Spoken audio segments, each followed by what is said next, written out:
Règle numéro 3, du premier coup de fil au premier coup de fraise. Souvent, on veut trop vite démarrer le traitement. Le traitement est la 6e étape. Règle numéro 1.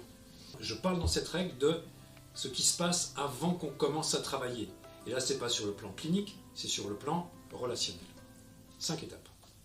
Première étape, l'entrée en relation, le premier contact du patient avec le cabinet. Premier contact téléphonique le plus souvent, ça peut passer par des plateformes, mais c'est de toute façon, il y a un moment, il y a un premier contact, et ce premier contact, on dit un peu partout, on n'a jamais 2 fois l'occasion de faire une première bonne impression. C'est la même chose dans un cabinet dentaire, c'est la même chose dans n'importe quel magasin. Moi, en tant que consommateur, client, la première impression est importante. C'est aussi important dans un cabinet dentaire. Si la personne qui vous reçoit, cabinet dentaire, ne quittez pas, ou quelqu'un qui vous dit oui, vous êtes venu pourquoi quelquefois vous arrivez dans des lieux de réception, quelquefois médicaux, oui, votre carte vitale s'il vous plaît, on ne vous regarde même pas. Le premier contact, il est essentiel. Et ce n'est pas pour faire du commercial, c'est pour établir le rapport. Deuxième étape, le premier contact physique. Premier contact physique, est-ce que quand je rentre dans ce cabinet dentaire, il y a quelqu'un qui fait la gueule, ou quelqu'un qui a plutôt l'air content de me recevoir? Si je suis reçu de cette façon-là, je ne suis pas très rassuré. Est-ce qu'on va bien s'occuper de moi? Le client qui est en moi, qui n'est pas encore patient, se dit je ne me sens pas très à l'aise. Et peut-être que quand on va me proposer quelque chose, je vais dire oui, mais j'ai besoin de réfléchir. Donc le premier contact physique, il est essentiel. Il est entre, très souvent, la personne qui est à la réception et le client, qui n'est pas encore patient. Le premier contact physique, il est également avec le praticien qui va faire son entretien, qui va écouter ce que le patient a à lui dire de son histoire dentaire, de ses attentes. Donc ça, il est important, on l'a déjà précédemment décrit. Et on va arriver au premier contact clinique avec le patient. Donc on est passé du bureau au fauteuil, ou éventuellement, si on n'a pas dans un cabinet un bureau et un fauteuil dentaire en position assise, je discute d'égal à égal à la même hauteur, et je ne rentre pas en relation avec un patient quand moi je suis debout et que le patient il est allongé, la bouche ouverte, avec un cialytique dans les yeux.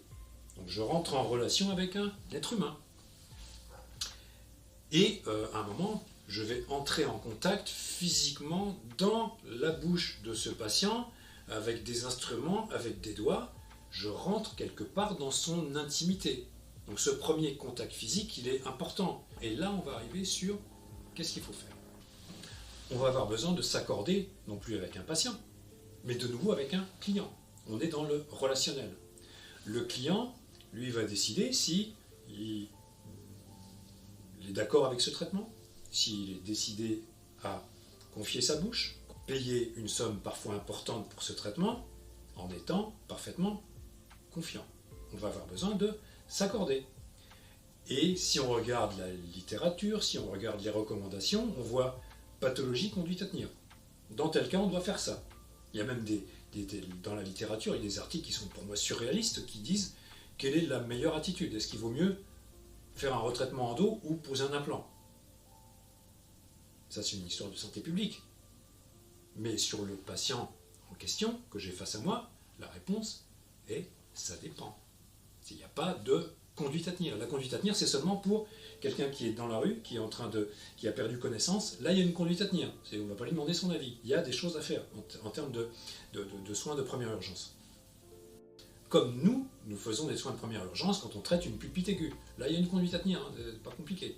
Par contre, quand on fait une réhabilitation, là, il n'y a pas de conduite à tenir. Il y a quelque chose sur quoi on va s'accorder. On va devoir s'accorder avec le patient. On va s'accorder vers une solution. Et très souvent, ce que je vois, c'est voilà 3 devis, vous débrouillez, vous le voyez avec votre mutuelle. Le patient, qu'est-ce qu'il fait? Il choisit souvent ce qu'il y a au milieu, parce qu'il n'y a pas les informations.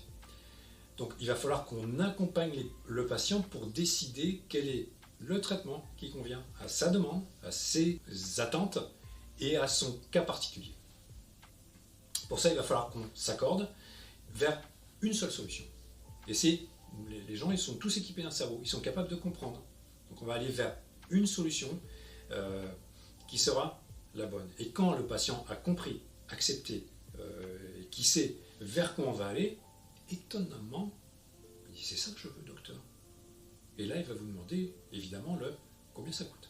Et là, on va arriver vers la 5e étape, qui est celle de la contractualisation.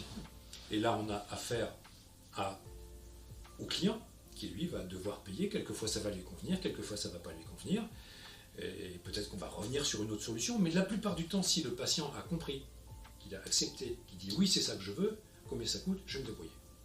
Donc la contractualisation, elle va se faire le plus souvent avec une autre personne que le praticien lui-même dans le cabinet, et on va déterminer quand, combien, à quel moment, etc., les prises en charge et tout ça. Et ça se fait d'une manière très facile à partir du moment où on s'est accordé sur le véritable traitement. Donc du premier coup de fil au premier coup de fraise, on a fait tout ça, tout le monde est OK, et on a tout calé, tous les aspects administratifs, et on roule, et on fait le traitement. Il n'y a plus de pendant le traitement. Et au fait, j'ai vu avec mes mutuelles, ils m'ont dit que ça coûterait moins cher et je serais mieux remboursé si je faisais tel ou tel. On a déjà traité tout ça, et c'est OK. Voilà, c'était la règle du premier coup de fil au premier coup de fraise.